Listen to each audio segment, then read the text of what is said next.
Halo men, gimana kabar kalian hari ini? Sehat terus ya? Kali ini kita akan bahas kelanjutan keseruan episode sebelumnya.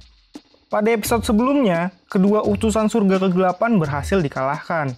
Namun, setelah itu Tan Sanzang malah kedatangan sosok misterius yang terkumpul dari dedaunan.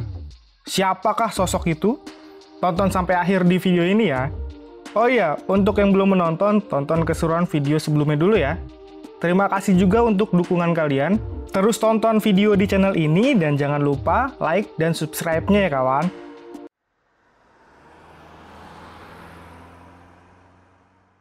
Oke kawan, kita mulai cerita di chapter ini. Aktifkan imajinasi kalian ya. Pada chapter ini, adegan dibawa ke istana surga yang hancur lebur pasca peperangan antara cahaya dan kegelapan. Di sana, Dewa Harta Surgawi sedang membangun surga yang hancur lebur itu, hanya dengan mengayunkan tangannya. Bahkan, kekuatannya bisa mengembalikan flora dan fauna yang sudah mati. Hal ini membuat Raja Timur dan Guanyin kagum dengan kemampuan penciptaan Raja Surgawi itu. Dia sudah membangun setengah surga sendirian.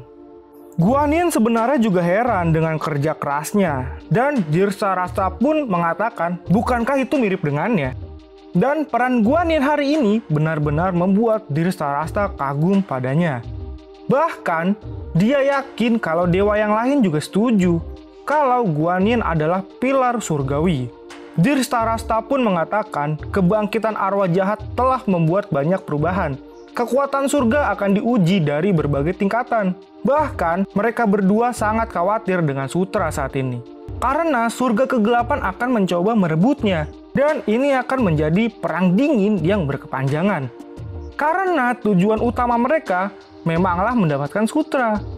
Karena setelah mereka berhasil mendapatkannya, maka Raja Surga kuno tidak perlu takut lagi dengan dua raja lainnya.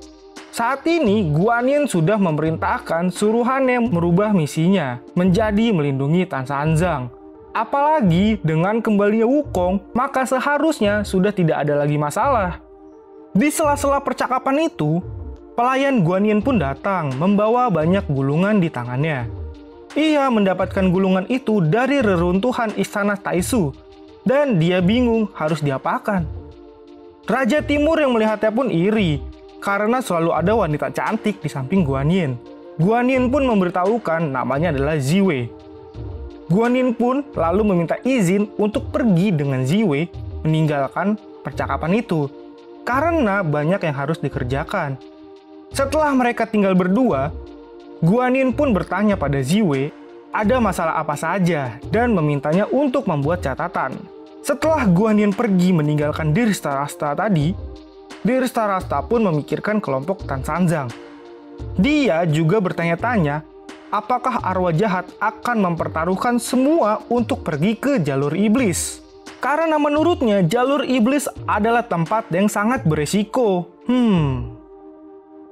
Namun, cerita pun dibawa kembali ke tempat Tan Sanzang berada.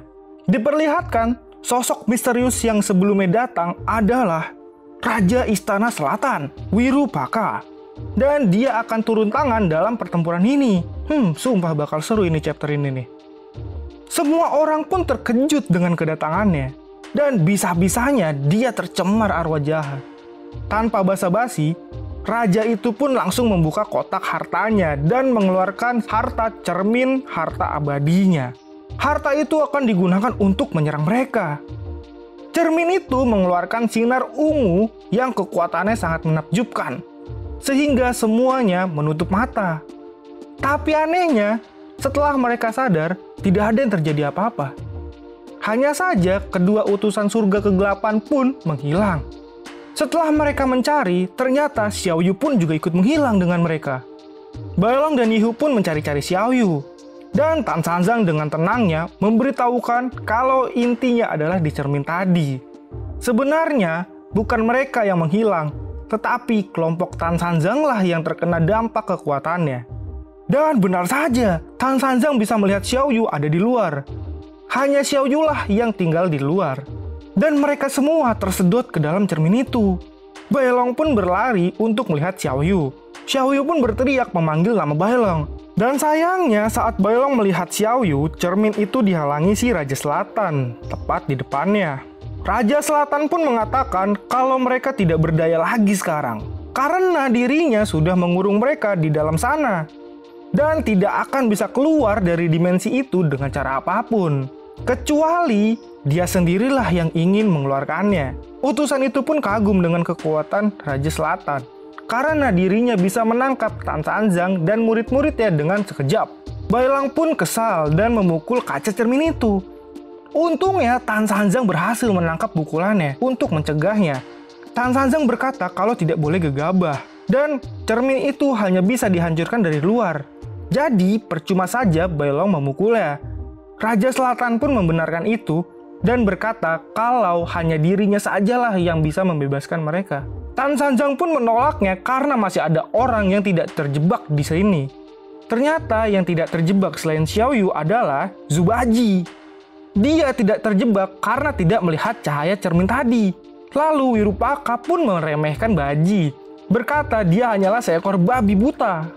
Tan Sanzang pun berteriak ke Baji, hanya dialah yang bisa menghancurkan cermin itu. Dan dia adalah satu-satunya harapan mereka.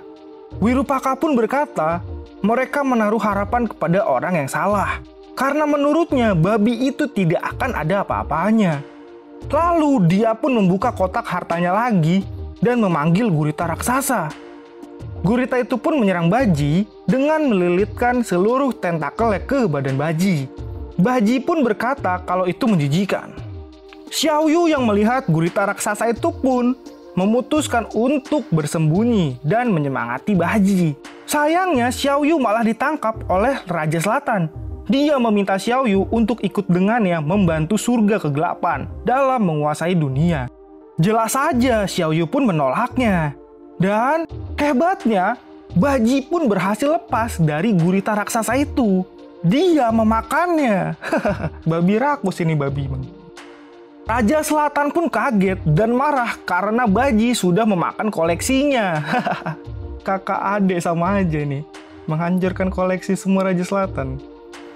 Setelah puas memakannya, Baji pun mengamuk dan menyeruduk Raja Selatan itu. Raja itu pun terpental dibuatnya hingga terjatuh. Baji pun lalu berkata ke Xiao Yu kalau dia tidak perlu khawatir saat ini. Ya mulai nih modusnya nih.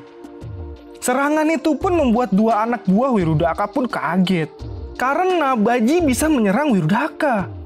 Lalu Baji pun bicara ke Xiao Yu, saat ini dia akan melindunginya. Dan sebagai balasannya, dia meminta memegang dada Xiao Yu. Babi banget nih emang babi ini, aduh. Xiao Yu pun jelas menolaknya dengan lantang. Sayangnya, Wirudaka yang terserang Baji pun bangkit lagi. Dengan amarahnya, dia mengatakan Baji memang mempunyai kekuatan besar. Namun, dia akan membuat Baji merasakan kematian yang sangat menyakitkan. Dan chapter ini pun berakhir. Akan seperti apa nih menurut kalian kelanjutan pertempurannya? Saksikan di video selanjutnya ya. Jangan lupa like, komen, dan subscribe-nya ya kawan. Terima kasih dan sampai jumpa.